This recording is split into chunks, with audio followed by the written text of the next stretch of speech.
Hola, ¿qué tal? Bienvenidos una vez más a tu clase virtual Yo trabajo desde casa. Ahora con el tema Conflictos de la nueva nación de la asignatura de Historia de tercer grado. El aprendizaje esperado del día de hoy es que el alumno analice los principales proyectos e ideas independentistas que llevaron al surgimiento de una nueva nación. Acompáñenme a analizar el video del día de hoy, que nos hablará acerca de este interesante tema. No se te olvide tomar las notas pertinentes.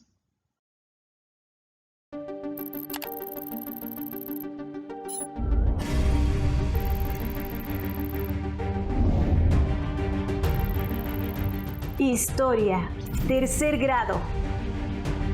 Bloque 1. Secuencia 6. Conflictos de la nueva nación. La Guerra del 47.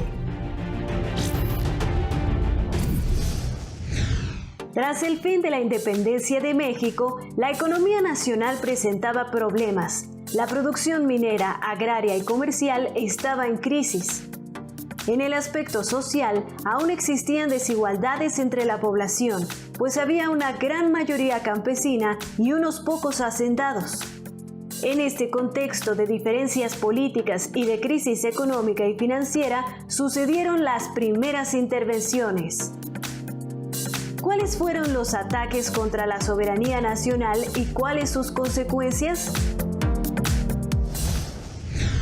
Desde el periodo virreinal, la corona española había recibido principalmente colonos angloamericanos para poblar Texas. Con la condición de profesar la fe católica, los colonos obtuvieron concesiones de tierras, permisos para importar bienes y la liberación del pago de impuestos. En 1829, con la declaración de la abolición de la esclavitud y el incumplimiento de la condición religiosa, surgieron tensiones entre el gobierno mexicano y Texas. Posteriormente, en 1835, ante la apertura de una aduana y la centralización del gobierno, los colonos desconocieron al gobierno federal y pidieron apoyo a Estados Unidos.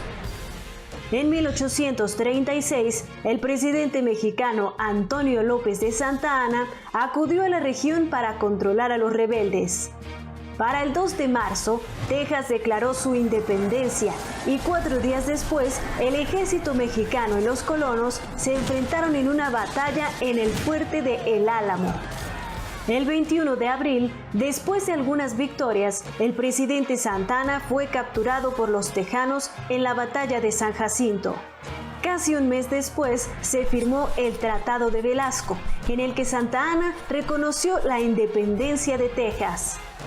Otro de los ataques a la soberanía nacional se dio en 1838, año en el que el gobierno francés bloqueó el puerto de Veracruz.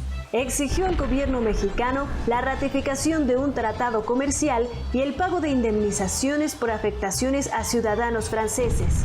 Entre los reclamos estaba el de un pastelero francés, por lo que a este conflicto se le conoce como la Guerra de los Pasteles.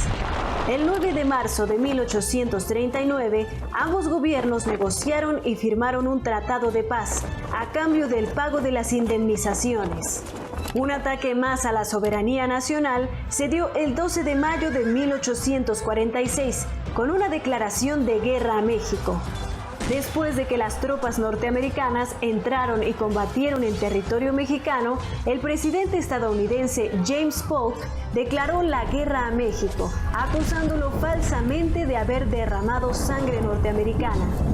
Este fue un acto más de la política expansionista de Estados Unidos. En 1846, Estados Unidos se había anexado California y Nuevo México. Su ejército estaba en el norte del país y tenía bajo control el eje Veracruz-Puebla. El 15 de septiembre de 1847, al estar la ciudad un tanto indefensa y tras los combates de Churubusco y del castillo de Chapultepec, el ejército estadounidense ocupó el Palacio Nacional en la capital del país, por lo que Santa Anna renunció a la presidencia.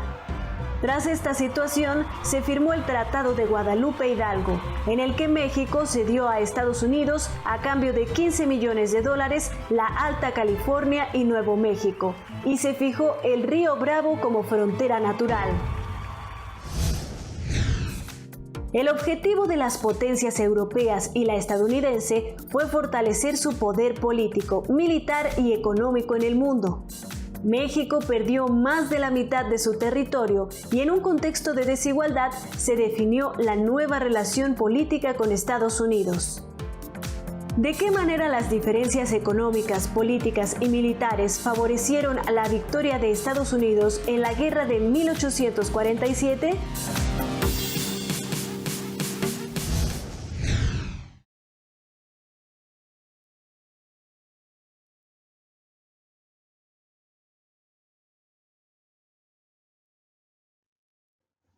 Como pudiste darte cuenta en la clase, el tema de hoy nos hablará acerca de las principales amenazas a la independencia y a la soberanía de nuestra nación durante la primera mitad del siglo XIX. Vayamos a conocer los conceptos más importantes del tema del día de hoy. Abordaremos el primer tema, que es la economía de México de 1821 a 1845. Hubieron aspectos positivos y negativos que marcaron a este periodo. La destrucción de haciendas y minas durante la guerra insurgente provocó la caída de la producción de la agricultura comercial y la minería. Fue en 1821, una vez alcanzada la independencia, cuando la economía comenzó a recuperarse lentamente, pero los malos caminos y la inseguridad dificultaban el transporte de personas y mercancías. La inestabilidad política obstaculizaba llevar a cabo proyectos de inversión de largo plazo y la pobreza afectaba a gran parte de la población. Una parte considerable de los recursos públicos se dirigía al pago del ejército y la burocracia. Recaudar impuestos era difícil porque había descendido la producción de plata y porque los bandidos robaban las mercancías que iban a los mercados. El gobierno dependía de los impuestos que se cobraban en las aduanas y de los préstamos obtenidos de los agiotistas nacionales y banqueros extranjeros. Para pagar sus deudas, el gobierno cedió a los prestamistas parte del dinero recaudado de las aduanas, por lo que redujo aún más sus ingresos. Las guerras y las crisis periódicas provocaban que los pagos de la deuda externa se suspendieran. Esta situación originó un largo conflicto diplomático con Gran Bretaña y Francia. Pese a esto, se hicieron esfuerzos para fomentar la economía. Uno de ellos fue el proyecto del Banco de Avío, fundado en 1831 por el ministro de Hacienda, Lucas Alamán, para financiar la producción industrial, sobre todo la textil, con dinero proveniente de las aduanas. Por otro lado, la sociedad no había cambiado mucho respecto al virreinato, en el que la desigualdad social era notable, pues la gran mayoría eran campesinos pobres y la minoría hacendados y comerciantes muy ricos. La población se concentraba en el centro del país, por lo que las demás regiones estaban poco pobladas y mal comunicadas. El siguiente tema a abordar es la expansión de Estados Unidos. Estados Unidos emprendió una política de expansión hacia el oeste de su territorio al independizarse de Gran Bretaña en 1783. En 1803 compró el territorio de la Luisiana a Francia, el cual abarcaba la cuenca del río Mississippi. En 1819 firmó un acuerdo de límites con España, llamado Tratado de Adams-Onitz, por el cual España vendió la Florida a los estadounidenses. Debido a estas adquisiciones, cuando México logró su independencia, tenía una larga frontera con Estados Unidos y tuvo que hacer frente a las ambiciones expansionistas de ese país. Es así como llegamos al tercer tema, la llegada de colonos angloamericanos a Texas. Desde la época de la Nueva España, los territorios del norte de México estaban escasamente poblados. Coexistían pequeños poblados mineros y agrícolas con numerosos grupos indígenas, entre ellos comanches y quicapus. El gobierno de México, independiente, impulsó la colonización de estos territorios, con el fin de integrarlos a la nación y reforzar la frontera. Una manera de fomentar la colonización fue mediante la llegada de grupos de origen europeo y de religión católica. La colonización angloamericana de Texas comenzó a finales de la Guerra de Independencia. En 1821, el comerciante Moses Austin obtuvo permiso para asentar a 300 familias en Texas. donde cada uno recibiría grandes extensiones de tierra y podían llevar todo lo que necesitaran sin que se les cobrara nada.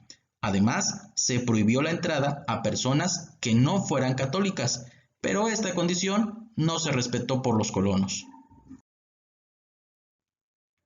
Llegamos al cuarto tema y último de esta clase, que es la fundación de la República de Texas. Steve Austin, hijo de Moses Austin, heredó la concesión española que había ratificado el gobierno mexicano.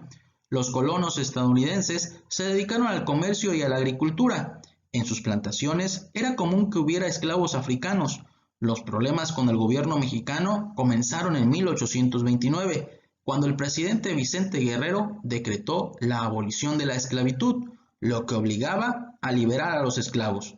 Para 1830 había 10 colonos angloamericanos en Texas por cada mexicano, por lo que el gobierno temió que se apoderara de ese territorio. Por ello, se aprobó la ley de colonización que prohibió la inmigración angloamericana. La crisis se agravó con el establecimiento del centralismo en 1835. Ante la pérdida de su autonomía, los colonos tejanos se alzaron contra el gobierno mexicano.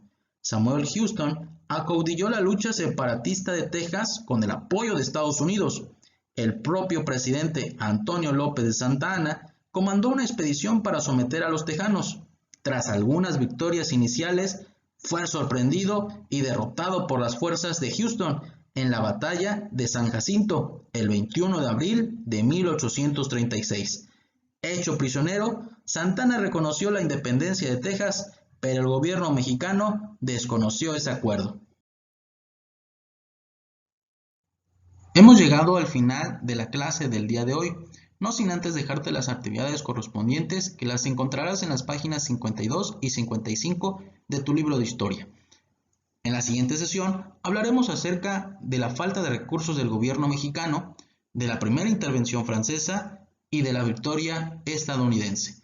Eso es todo. Nos vemos en la siguiente clase. No se te olvide, quédate en casa y cuídate mucho.